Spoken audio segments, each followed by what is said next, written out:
सास और बहू का एक दूसरे के साथ खुशी के लम्हे बिताना। भूमिका। भारतीय घरों में सास और बहू के रिश्ते को लेकर कई तरह की धारणाएं हैं।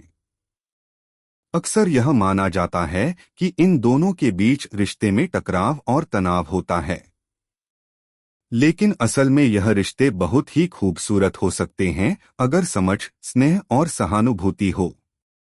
जब सास और बहू एक दूसरे के साथ खुशी के लम्हे बिताती हैं, तो उनका रिश्ता और भी मजबूत हो जाता है।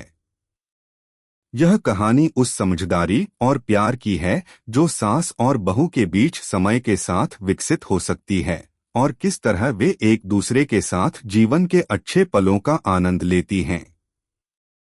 अगर आप अपनी माँ से प्यार करते हो और उनको हमेशा खुश देखना चाहते हो तो चैनल को सब्सक्राइब करो, लाइक करो, जय माता दी कमेंट करो। बहुत ही जल्द आपको खुशखबरी मिलेगी। प्लीज वीडियो को लास्ट तक जरूर देखें। अब आगे सुने। कहानी की शुरुआत। सुबह का समय था। घर में हलचल थी, लेकिन एक खामोशी भी थी जो आमतौर पर कभी नहीं होती थी। सास सुमित्रा देवी और बहू रिया रसोई में एक साथ काम कर रही थीं। रिया एक प्यारी, समझदार और मेहनती बहू थी जो हमेशा अपनी सास का आदर करती थी। वहीं सुमित्रा देवी भी एक ऐसी सास थीं जो अपने परिवार के लिए हमेशा से समर्पित रही थीं। हालांकि शुरू में दोनों के बीच एक दूरी थी, लेकिन समय के साथ यह दूरी कम हो गई थी और अब वे एक दूसरे के साथ अच्छे पलों का आनंद लेने लगी थीं। रिया ने आटे की लोई को बेलते हुए सुमित्रा देवी से कहा, माँ, आप आजकल बहुत खुश लग रही हैं। क्या बात है? सुमित्रा देवी हंसते हुए बोली, अरे बेटा, उम्र के इस पड़ाव पर जब बच्चों का प्यार और समझ मिलता है तो दिल खुश हो जाता है। तुमसे बात करके मुझे हमेशा अच्छा लगता है। रिया ने आटे से हाथ धोते हुए कहा, माँ, आप जब तक हमारे साथ हैं, हम कभी अकेले नहीं होते। आपका आशीर्वाद और स्नेह हमें हमेशा चाहिए। सुमित्रा देवी ने रिया की ओर मुस्कुराते हुए देखा और कहा, तुम्हारे शब्दों में जो मिठास है, वही तो हमारे रिश्ते की मिठास है। कभी सोचा था कि हम दोनों एक दूसरे के साथ इतने अच्छे पल बिता पाएंगे। रिया भी मुस्कुराई और काम में व्यस्त हो गई। ये छोटी छोटी बातें उनके रिश्ते को और भी मजबूत बना रही थीं। सास और बहू के बीच अब कोई दूरी नहीं थी, केवल प्यार और समझ थी। समय के साथ रिश्ते में बदलाव। कुछ साल पहले की बात करें तो रिया को अपनी सास के साथ बहुत सहज नहीं लगता था। शुरुआत में सुमित्रा देवी का स्वभाव सख्त था और वे अपने घर के कामों में बहुत व्यस्त रहती थीं।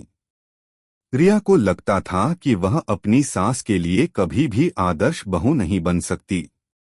लेकिन धीरे धीरे सुमित्रा देवी ने रिया को समझा और रिया ने भी अपने व्यवहार को सुधारा। दोनों के बीच संवाद बढ़ा और एक दूसरे की बातों को समझने का सिलसिला शुरू हुआ। एक दिन सुमित्रा देवी ने रिया से कहा, तुम्हारे साथ जब भी समय बिताती हूँ, दिल को शांति मिलती है। कभी सोचा था कि हमारी यह दोस्ती इतनी गहरी होगी? रिया ने सिर झुकाते हुए कहा, माँ, मैं तो आपके आशीर्वाद और मार्गदर्शन से ही जीवन में आगे बढ़ पाई हूँ। आप जैसी सास मुझे हमेशा चाहिए थी।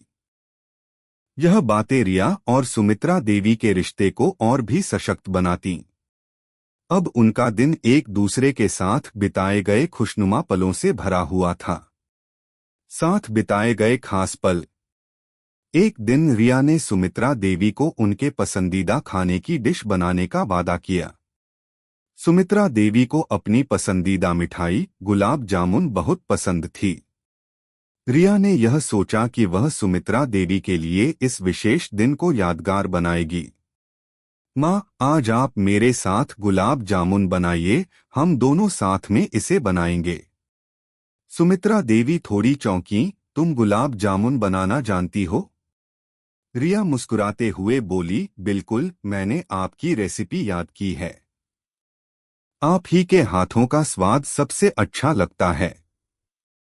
दूसरी ओर सुमित्रा देवी को यह देखकर बहुत खुशी हुई कि रिया ने उनकी पसंदीदा मिठाई बनाने का फैसला किया।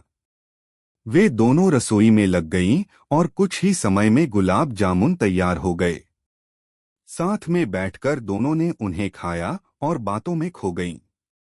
माँ, ये गुलाब जामुन कितने स्वादिष्ट हैं। आपके हाथों का जादू तो बस वही है, रिया ने कहा। सुमित्रा देवी ने हंसते हुए कहा, तुमने भी बहुत अच्छे से बनाए हैं बेटा। तुम्हारी मेहनत में वही प्रेम है जो मैंने तुम्हारे लिए हमेशा महसूस किया। उनकी आंखों में अपार स्नेह और विश्वास था। यह पल दोनों के लिए बहुत खास था और यह यादगार बन गया। उन्होंने तय किया कि वे इस तरह के खुशहाल पलों को और भी बार साझा करेंगे। छोटे मोटे खुशनुमा पल। समय के साथ सास और बहू के बीच बहुत से छोटे छोटे खुशनुमा पल आने लगे थे। कभी रिया अपने काम से फुर्सत पाकर सुमित्रा देवी के पास बैठकर उनके साथ कहानियां सुनती, कभी वे दोनों बगीचे में एक साथ पौधों की देखभाल करती। घर के छोटे छोटे काम जैसे एक साथ कपड़े धोना, झाड़ू लगाना और खाना पकाना अब दोनों के लिए एक साथ खुशी के पल बन गए थे। सुमित्रा देवी को कभी भी यह नहीं लगता था कि रिया केवल एक बहू है, वे उसे अपनी दोस्त और साथी के रूप में देखती थीं। रिया भी सुमित्रा देवी को अपनी मार्गदर्शक और जीवन की साथी मानने लगी थी। उनके रिश्ते में अब कोई भी कड़वाहट नहीं थी, केवल प्रेम और सम्मान था। अंतिम क्षण।